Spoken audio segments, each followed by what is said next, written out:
Bueno, la siguiente comunicación es sobre la interconsulta virtual, cómo mejorarla desde la bioética, y la expone Esther Trillo Sayán del Comité de Ética Asistencial de Alcañiz. Hola a todos. Bueno, como ha dicho, soy Esther Trillo, soy médico de familia en el Centro de Salud de Andorra y formo parte del Comité de Ética de Alcañiz desde hace aproximadamente 1 año y medio. Durante este tiempo hemos estado hablando mucho de cosas que ya se han ido hablando también aquí durante todas las ponencias, que ha sido de la continuidad asistencial o quizá lamentablemente de la no continuidad asistencial, como estábamos diciendo este tiempo. Y de ahí hemos terminado hablando de la interconsulta virtual. Interconsulta virtual como herramienta de comunicación entre atención primaria y atención hospitalaria. A ver, no cambia, sí.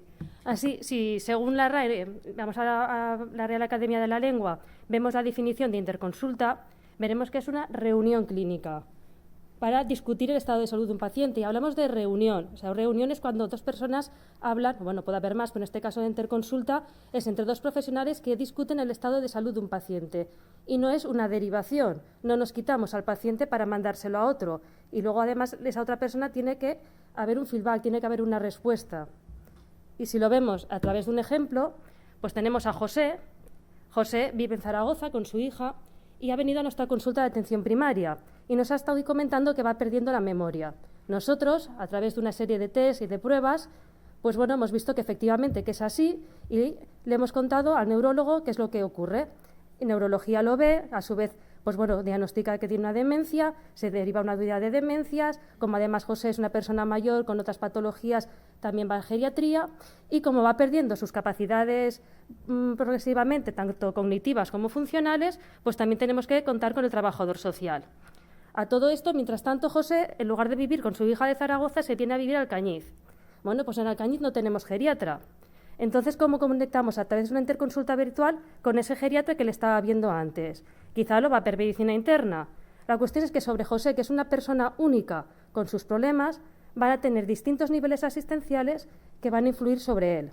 Y claro, lo que estamos viendo es que la complejidad de las enfermedades y la tecnificación de la medicina pues nos obliga a que sí, a que tenga que haber distintos niveles asistenciales. Estos niveles, como hemos visto, tienen que estar coordinados.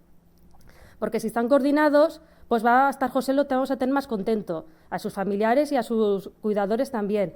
Va a ser más fácil que se adhiera al tratamiento. Si el neurólogo pone un tratamiento y sabe que va a poder ir, en caso de que le siente mal, que no le resulte efectivo, puede ir a su médico y automáticamente a través de una interconsulta contacta con el neurólogo y modifican, pues va a ser todo mucho más fácil. Va a mejorar la calidad de la asistencia, probablemente terminen disminuyendo los ingresos hospitalarios y también se adhiera a mejorar las campañas preventivas.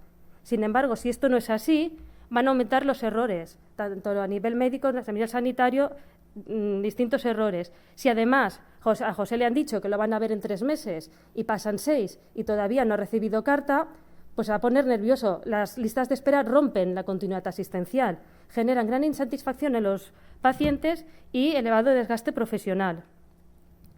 Llegado a este punto, también lo hemos estado comentando hasta ahora, ¿realmente puede haber un punto de encuentro? Los profesionales vemos que esto es un problema, queremos que se arregle, los gestores ponen medios para que esto se arregle y parece que hemos hablado también mucho, pues bueno, o hablaré más entre la diferencia entre atención primaria y atención hospitalaria. La ruptura, las diferencias no solamente están en estos dos niveles, entre medicina e enfermería también existen, entre las distintas especialidades de un mismo hospital, entre un hospital secundario y un hospital terciario. Por ejemplo, en Andorra, si tengo un paciente con esclerosis múltiple y se complica, yo tengo que derivarlos a mi hospital de referencia, que es Alcañiz. Pero en Alcañiz no hay una unidad de esclerosis múltiple. Si es más complejo, pediremos un traslado a Zaragoza. Pues ese traslado a Zaragoza resulta complicado o a veces imposible. Y esto lo hemos vivido. Por lo tanto, como hemos visto ya, el lugar de residencia del paciente va a influir en su estado de salud. Y luego llegamos a la atención primaria o a la atención hospitalaria, que ahí parece a veces que hay como un agujero negro en la comunicación. ¿Por qué? Pues todos los profesionales ven que sí, que existe esa diferencia, que el eje principal va a ser el paciente, pero que hay una serie de barreras, muchas veces físicas, culturales, que hacen dificultar esa relación. que además a veces hay actitudes críticas. Esas actitudes críticas nunca deberían existir, y mucho menos delante de un paciente. Y ahora, hablando de la interconsulta virtual, ¿cómo era la interconsulta antes de que fuera virtual?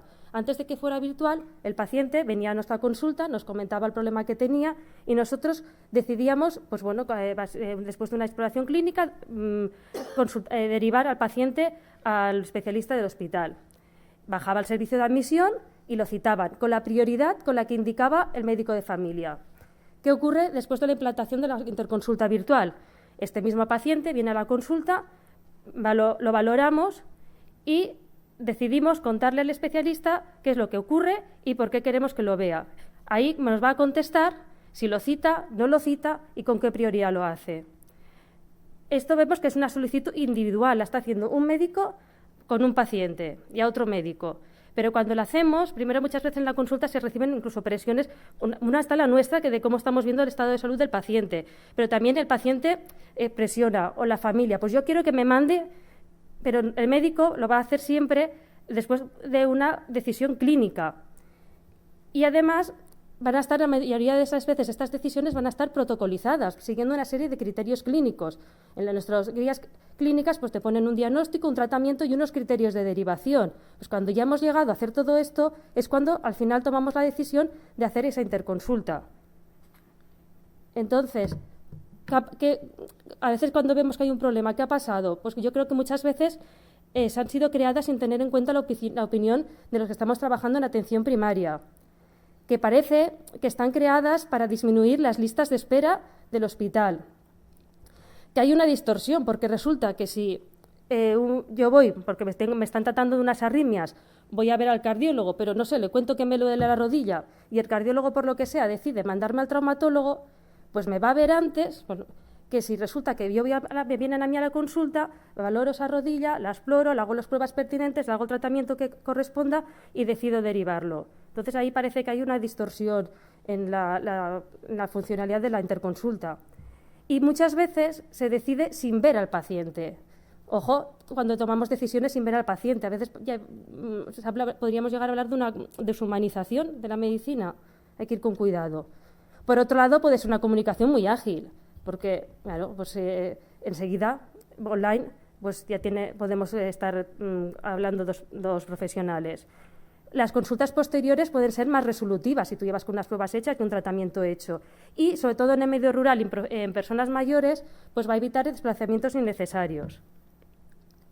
Como resumen, para que una interconsulta virtual sea útil, pues la petición debería ser clara. El motivo por el que lo derivamos y qué hemos hecho. La respuesta, lógicamente, tiene que ser adecuada a lo que está preguntando. Debería servir para resolver dudas médicas, para agilizar trámites burocráticos, pues por ejemplo visados médicos, informes que se requieran de un especialista determinado. ¿Quién es el que mejor conoce al paciente? Habitualmente el que mejor conoce al paciente es el que lo tiene delante. Entonces, ¿quién debería dar la prioridad? Pues en nuestro caso, en el comité hablándolo, pues hemos pensado que el que tiene que dar la prioridad pues es el médico de familia, que es el que más lo conoce. Nunca debería ser un instrumento para no ser citado en atención hospitalaria. Y debería tener siempre las consideraciones de cualquier acto profesional, con sus consecuencias tanto deontológicas como éticas como legales. Y para finalizar y de forma muy breve, vamos a ver cómo influye la interconsulta en los principios de la bioética. Cuando estamos realizando una consulta o cuando la estamos contestando, ¿realmente lo hacemos siempre pensando en el beneficio del paciente? Indirectamente, ¿dañamos? Si es una consulta que estamos haciendo entre dos personas, ¿hasta qué punto toma decisiones el paciente? Y a lo largo de toda la mañana hemos visto que el lugar de residencia sí influye. ¿Cómo lo hace la interconsulta virtual?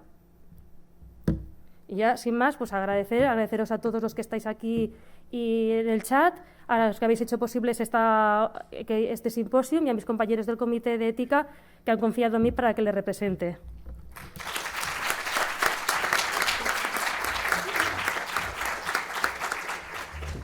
Muchas gracias, Esther, por este planteamiento de los interrogantes de la interconsulta ética